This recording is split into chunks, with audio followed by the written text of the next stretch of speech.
Hello, स्वागत है आप सबका वापस से डज गॉड एग्जिस्ट पार्ट 2 में। हम इस पार्ट में कुछ साइंटिफिक एविडेंसेस और मुफ्ती साहब के बयानात ही लेके मुफ्ती साहब को काउंटर करने की कोशिश कर रहे हैं। वैसे अगर ये डिबेट देखा जाए तो बहुत अच्छी हो सकती थी अगर जावेद अख्तर साहब कुछ अच्छे से पॉइंट उन्हीं के मुफ्ती साहब की मौजू से उठा के अपना डिबेट करते। लेकिन चलो ठीक है, अगर हम मुफ्ती साहब की बात सही माने तो हमारे पास ऑप्शंस क्या बचते हैं। हम गॉड को तस्लीम कर रहे, पहली बात तो हम जो नेसेसरी बीइंग है उसको एक्सेप्ट करेंगे, फिर उसके बाद हम गॉड को तस्लीम करेंगे, तो क्या बचता है हमारे पास। हम एक ऐसी एंटिटी को एक्सेप्ट कर रहे हैं जो टाइम एंड स्पेस से परे हैं, जो कि जिसका क्रिएशन हमको नहीं पता, या तो फिर हमको ये नहीं पता कि उसकी ओरिजिन क्या है, कैसे है। दूसरी चीज़ हमको हमने ये तस्लीम कर लिया है कि उसकी पावर जो है वो इन्फिनेट है, वो हर जगह है।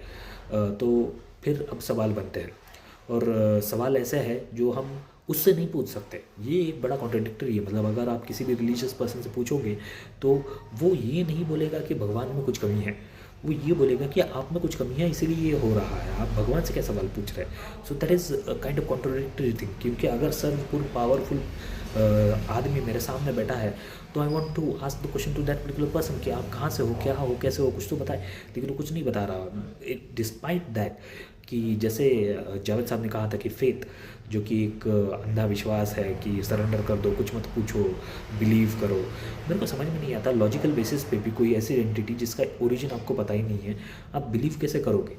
मतलब इस चीज़ के बारे में तो कुछ समझ में ही नहीं आ रहा। उसके बाद फिर बात करते हैं जी फ्री विल के बारे में, जो कि मुफ्ती साहब ने अपने भाषण में बोली है। मुफ्ती साहब बोलते हैं कि फ्री विल भगवान ने दी है, लेकिन उसका यूज़ कैसे करना है वो हमको डिसाइड करना है। But I really wanted to know कि अगर भगवान है वो, तो भगवान को ये भी पता है कि अगर हम किसी को फ्री विल दे रहे हैं तो वो जो बंदा है, क्योंकि भगवान was omnipresent and all knowing according to मुफ्ती साहब। तो if he was an all knowing then he must know कि अगर इसराइली उनको मैं दे रहा हूँ फ्री विल, तो इसराइली कल जाके गजा के बच्चों को मारेंगे, क्योंकि वो कोई इंसान नहीं है जिसने चोरी बनाई।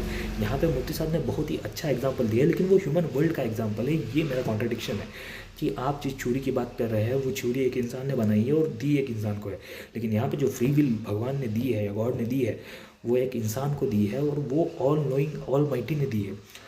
उसके बाद आते हैं जी रिलीजियस कॉन्ट्रडिक्शन पे। भगवान हर जगह है लेकिन दिखता नहीं है। भगवान का वास कहाँ है, उसका जो घर है वो कहाँ पे है पता नहीं, क्योंकि वो स्पेस एंड टाइम से बिल्कुल परे है। मतलब इतनी सारी कॉन्ट्रडिक्शंस है विद इन द रिलीजन कि हमें ये ही नहीं पता बेसिकली कि ये भगवान है क्या। हमने भगवान को जाना नहीं, लेकिन हमको डिबेट करनी है उसके एग्जिस्टेंस पे। कहीं ना कहीं पे ये गलती हम सब कर रहे हैं, और मुझे लगता है कि मुफ्ती साहब को और सारे रिलीजियस पर्सनैलिटीज़ को इस बारे में सोचना चाहिए। धन्यवाद।